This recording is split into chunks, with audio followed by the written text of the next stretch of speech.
السلام عليكم ورحمة الله وبركاته. أسعد الله مساءكم بكل خير، وكل عام والأمة الإسلامية جميعا بخير وجميعكم بخير.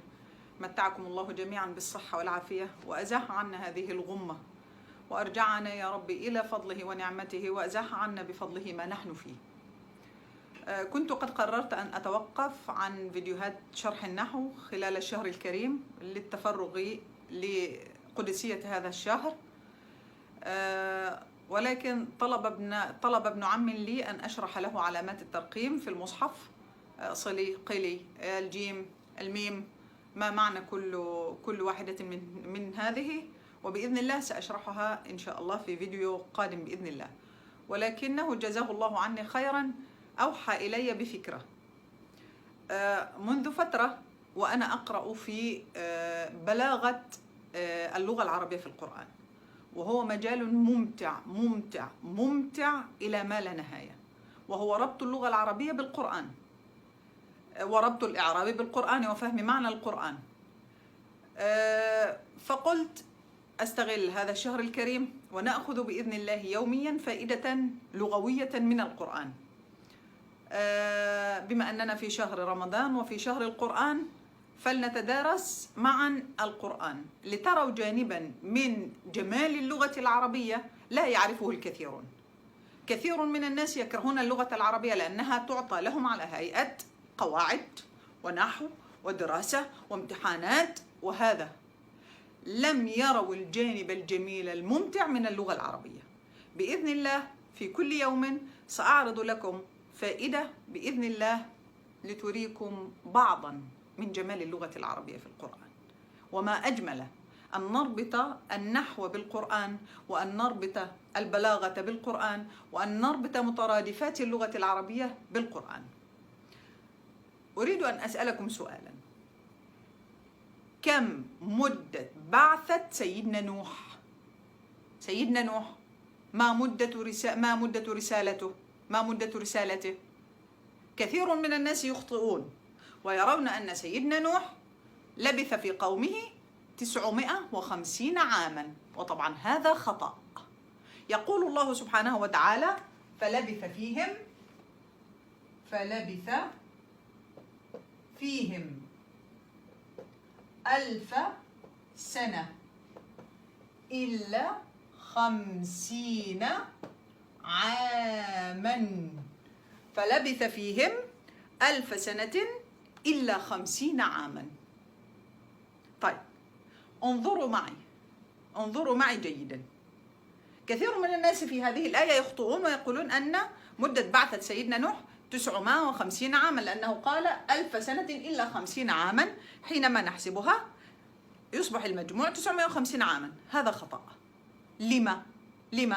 لاحظ معي، قال فلبث فيهم 1000 سنة إلا 50 عاما. لما لم يقل إلا 50 سنة؟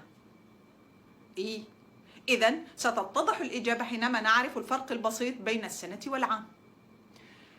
لا توجد كلمتان في اللغة العربية تعطيان نفس المعنى، ولا توجد كلمتان في القرآن تعطيان نفس المعنى، ولا يوجد حرفان في القرآن يعطيان نفس المعنى. ولو أنك حذفت حرفا في القرآن ثم عمدت إلى كلمات اللغة العربية من أولها لآخرها لتأتي بكلمة تعوض هذا الحرف ما استطعت. مدة بعثة سيدنا نوح 1000 سنة بالضبط. لما؟ السنة في اللغة العربية لا تطلق إلا على المدة التي فيها شقاء وتعب وعناء ومشقة وقلة خير وقلة مطر وقلة زروع. أما العام فلا تطلق إلا على الزمن الذي فيه الخير وفيه النماء وفيه المطر وفيه الراحة والسكينة. فلبث فيهم 1000 سنة إلا 50 عاما، 1000 سنة قبل الطوفان، 950 عام قبل الطوفان عذب فيها سيدنا نوح، ورأى من قومه ما رأى من سخرية ومن تعذيب ومن مشقة 950 عاما. 950 سنة، إلا 50 عاما، 50 عاما بعد الطوفان، حينما خلصه الله سبحانه وتعالى من الكافرين وبقي معه فقط المؤمنون، وأصبحت الأرض تلهج بذكر الله وبالإيمان. فعاش سيدنا نوح 50 عاما في راحة وسكينة وهدوء. يبقى 50 سنة إلا 50 عاما، لم يقل إلا 50 سنة. 950 قبل الطوفان و50 عاما بعد الطوفان. لذلك من الخطأ الشديد جدا جدا أن تقول كل سنة وأنت طيب. ما حدش يقول لي كل سنة وأنت طيب. عود لسانك كل عام وأنت بخير، لأن كل سنة وأنت طيب أنت تتمنى لي وقتا مليئا بالشقاء. أسفة، كل عام وأنت بخير. نجد هذا في قوله سبحانه وتعالى: تزرعون 7 سنين دأبا. تزرعون 7 سنين دأبا، عمل، مشقة. نجد ذلك في قوله سبحانه وتعالى: وأخذناهم بالسنين. وأخذناهم بالسنين وسيلة تعذيب، السنين وسيلة تعذيب. نجد على الجانب الآخر في قوله سبحانه وتعالى: ثم يأتي عام فيه يغاث الناس وفيه يعصرون. إذن لا تقل لأحد كل سنة وأنت بخير، كل عام وأنت بخير، وعود لسانك عليها. فقد عودت لساني عليها ولا أستطيع القول كل سنة. كل عام وأنتم جميعا بخير، وإلى اللقاء في فيديو آخر إن شاء الله. السلام عليكم.